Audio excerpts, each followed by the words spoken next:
Okay, I don't like to make videos that are product endorsements generally, but I did find this while I was walking along in the store, and this is pretty cool.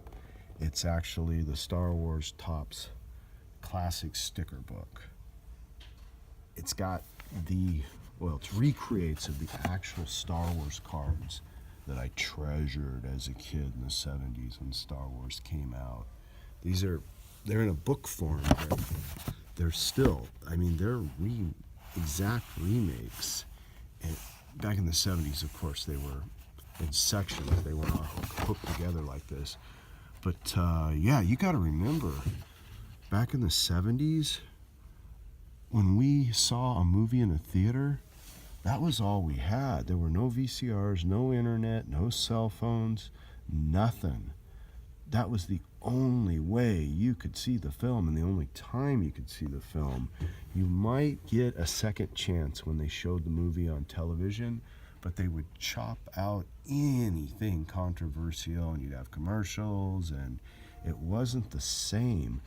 The best we could do was, we had shoebox tape recorders back then. You could tape record the movie and listen to the audio over and over again, and that's what we did. So these Star Wars cards were just prized possessions. They were so neat. And I spent a lot of time with my buddy Jed Walkland back in 4th grade when this movie came out, looking at these cards and trying to draw the characters, especially R2. Another cool one that we tried to draw a lot was the Sand People. Oh man, those things were fascinating. Now that I look at him, it's basically some rags, and it's not too complicated how they made that mask. But boy, it was something to us back then. I actually met Peter Mayhew, who played Chewbacca. He's a really nice guy in real life. The thing that hurts, though, is that Harrison Ford actually hates the character of Han Solo. He's done some pretty crummy things to deface that character, including, well, supposedly, I haven't seen this, but I've heard rumors that he smashed a giant Millennium Falcon on David Letterman's show, which is pretty brutal to his fans. He also, there's pictures of him at San Diego Comic-Con holding up a handwritten sign that says he's dead. So I understand the character wasn't that cool to him. I get it. He got typecast. I'm sure he's sick of it. But, dude, without Star Wars, you would have been the guy in the car in American Graffiti and the extra character that was considered a nerd in the beginning of Apocalypse Now. And that's about it, dude. You wouldn't have got all these other great roles and a chance to really show your talents without Han Solo. From what I understand, too, throughout the creating of Star Wars, he fought constantly with George Lucas. So, anyway, I don't want to Harrison Ford bash too bad. Alright, because he did come out against Trump, and I thought that was pretty damn cool. And he is involved with this giant organization to raise awareness of global warming. That's probably because of all the planes he flies around in his spare time. So that makes up for some of it. The second part is Empire Strikes Back stickers. I was older, so I wasn't collecting by then. This thing, that came out in 1981. I was in 7th grade. So there's a lot of bullshit going on that year in my life anyway, so let's see, the rest of these, looks like this page has come loose. Yeah, the rest of this is those other, I mean, these are cool. This guy was signing he's signing autographed pictures of this at San Diego Comic-Con one year when I was there. I should have got him to sign something. I would have gave it to Andy Bromley, because he would have loved it. It was a good old job. So sad Carrie Fisher died. I actually had a chance to meet her too. She was so down to earth and nice. She actually gave a girl a kiss on the lips that was in line to get an autograph, and you can bet that that'll stay with her for the rest of her life. I still haven't met Mark Hamill, but I'd like to. He does a lot of conventions and stuff. He seems really down to earth. Harrison's pretty unapproachable from what I've heard. Doesn't like to be bothered by fans, so that wouldn't bug him. That's pretty cool. Wow, this is fun. Oh wow, wait, there's some more back here. We gotta wrap this up because this video's getting too long. Yeah, the bulk of these pages are coming out, which is sad. Yeah, a lot of this is, shoot. A lot of this is Empire. But I'm seeing something here. I'm gonna try to wind this down now.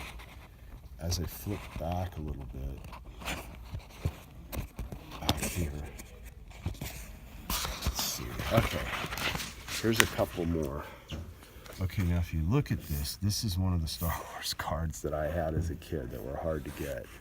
These are actually the stickers. There's the badass Millennium Falcon. If you get a chance to read the novels that came out in the early 80s, those are great. On the Adventures of Harrison Ford. God, I used to look at this and try to draw this when I was 9 years old. God, these are so familiar, all these images too. That one's badass. I actually did put that sticker on my bicycle seat. And then I learned as a kid that if you put that sticker on your bicycle seat, it'll start to fade. God, I looked at these as a kid and I haven't seen them in decades. Chewie and Bayonet. Okay, now these ones here, God, these are neat. This image too, I remember this sticker. Oh God, it's cool. My buddy Jed could draw the most badass R2-D2. Jed grew up to be a lieutenant in the fire department. This is pretty cool. Look at that. Wow. So look at this, man. We used to try to recreate this with things around the house when we were kids. Again, the Sand Person was so cool to me back then. And if you look at his face, the costume's not that complicated by today's standards. God, I remember sunny summer days just kicking back, looking at these. I carried that shoebox with me everywhere that these were in. And I'd go through them and resort them out and just look at them. Anyway, this book's falling apart. They're probably going to make me pay for it. That is such a badass image right there. God, I loved that thing as a kid. Stormtroopers. Wow. I remember looking at this picture. She looks kind of pissed. Luke looks like he's pondering. Wow. And then you get into stuff from Empire, which, again, yeah, I think the rest of this is stickers that came out when I was older and not collecting. Although these back here, these guys actually do. Yeah, these guys were around when I was collecting. These were in. It's a great picture of Carrie Fisher with her gun. Yeah, that one was around, but now you're getting Empire Strikes Back-ish again. I gotta hurry here, this is getting too long. I'm just gonna watch this because it's so long. Oh wow, these are stickers that came out. These are characters way later. Oh, and here's all the images on the backs of the cards, the posters that they turned into. That's neat. It's pretty cool. It's a way to cash in on people's nostalgia like my own. Which is this thing anyway? Since the pages are coming out and security's gonna come. Oh, it figures Disney put this thing out. Yeah, Disney Lucasfilms, and it is how much? That's not bad, $15 in the United States. And there's the stickers, the outsides of them. Oh wait, also these are other books that are available. Stuff in card form. You know what though? I used to buy this stuff, and it's tempting to buy this, but here's the deal. It's just stuff, you know? I can look up the images online anytime. And honestly, I'd buy it, take it home, put it on the shelf, might look at it once in a blue moon, like if Andy came over. Other than that, it'd just be money that would be better off to put in like my retirement fund or something. So there it is.